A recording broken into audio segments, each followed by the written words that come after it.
Welcome back everyone to the ultimate guide to Blender 3D rigging and animation. And this is not where we left it off, but this is where we're going to proceed to now. This basically is our actual Indiana Jones themed scene that we want to actually come in and actually animate. So what I've got here basically is the actual scene, and this is what it should actually look like once we've actually finished it. So if I now press the spacebar for play, you can see that we've got a massive boulder rolling down. We've got some spikes that are actually coming out of the wall here, so going backwards and forwards, as you can see. We've got some arrows being fired out here.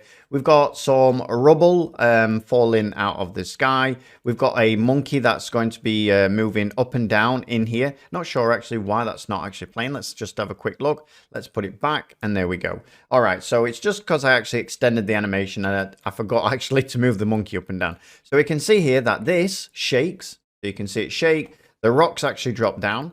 The monkey is actually going to go into there and be replaced by the sandbag. We've got over here then, we've got a actual rope or whip. And you can see as that moves, the branch actually bends down with the weight and then it flicks back up, as you can see. Again, the rock that we've got here. Let's actually take a look as well at our arrows. So you can see the arrows. Put this back now. The arrows start off in these actual heads here, and then they get fired out. They go to the wall, they drop down, then they disappear, and then they reappear back. And finally then we've got actually the platform. So you can see actually these, if I put this back, they actually break away, so drop down into nothing, like so. And then they actually reappear. I think they reappear very slowly on this one actually. There you go, they actually pop back up like so. So basically that is the aim of this, to get all of these animations in using all the skills that we've actually got. So what we're going to do now is we're going to open up a scene, and we're going to basically have no bones in there or anything like that. We're basically going to start from scratch, and we're going to go through each of these processes one by one. All right, everyone, so I'll open that up now. So here we are in our huge scene, and the first thing I want you to do is just come over to the right hand side, and what you want to do is you want to go to your cycles actual settings, come down to where it says simplify, and just tick that on. Now what you're going to do is you're going to come down and you're going to turn the maximum subdivisions down to 0. You're going to turn the child particles to 0, and you're going to put the texture limit on something like 512. Now what this is going to do basically is it's going to limit everything in the actual render viewport. So now you'll see if I click on my render, what's going to happen is it's going to reduce all of these actual textures down to 512, so they're going to be very low res. It's also going to get rid of any child particles that we might have. And the last thing of all, it's also going to get rid of the maximum subdivisions.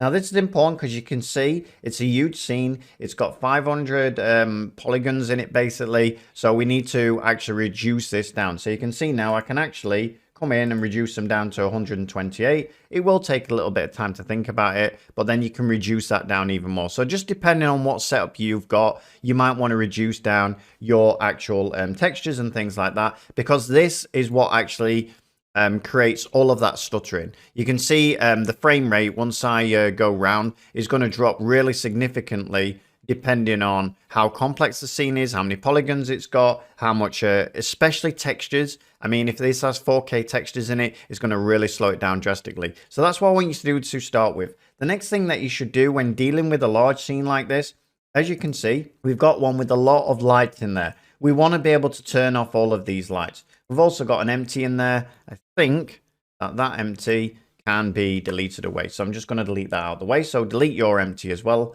Then what we'll do is we'll grab all of these. And then what I'm going to do now, I'm just going to put this back on material now. And then what I'm going to do is I'm going to grab all 4 of these lights and just drop them into my lights and plane. And now I should be able to just close that up, turn off this button here. And now basically it should be much easier to see everything that you're doing. You might want to also, you know, get these spider webs and actually put those out the way. It's really up to you. But I think starting out like this should be absolutely perfect for what we need. All right, so the first one we're going to actually start with is going to be this one actually here. So this is the actual spikes that are going to come in and out. Now, the other thing is we don't really want to base this over 620 frames. We want to actually base it over 300. And the reason for that is because I want it relatively small. I don't want to actually deal with tons and tons of keyframes and things like that, because all we're doing is just repeating the process. We have a cycle of animations, and then the longer this goes on, the more we just have to repeat that cycle. So that's quite important.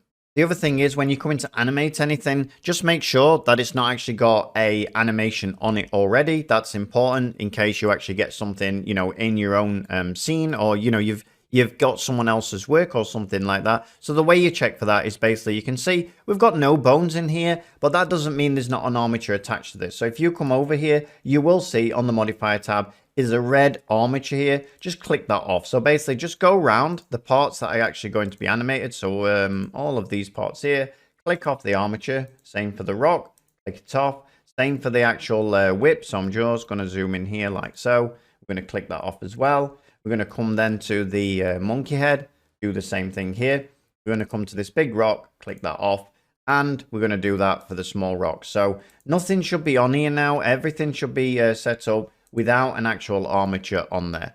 Now, the next thing you should do is just make sure that whatever you're actually going to animate is actually broke off away from the scene. You don't really want to be having to, you know, weight things when it's part of the whole scene. So you can see, for instance, my scene here is broken down into little parts, especially the things I'm going to animate. You can see we've got all of these here, which are together with our pillars and things like that. But because we're not actually going to animate them, we're only animating these actual stones here, then we can actually split those off away from everything.